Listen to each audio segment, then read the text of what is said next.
கோலம் கொண்டு பெறும் தார்மீக பொருள் தந்தவன், தார்மீக பொருள் தந்தவன். ஆறுபடை வீடும் அருள் வழங்கும் முருகா அருகே நீ ஓடோடிவா.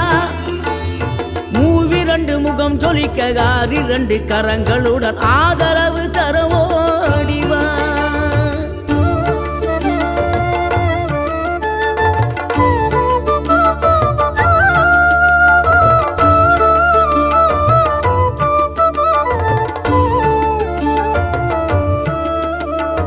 இனம் கொண்ட என் மனதை இனம் கண்டு அருள் செய்து வளமாக வைத்த முருகன், நீ பசு தேடும் கன்றனவே பசியோடு வந்த என்னை பறிவோடு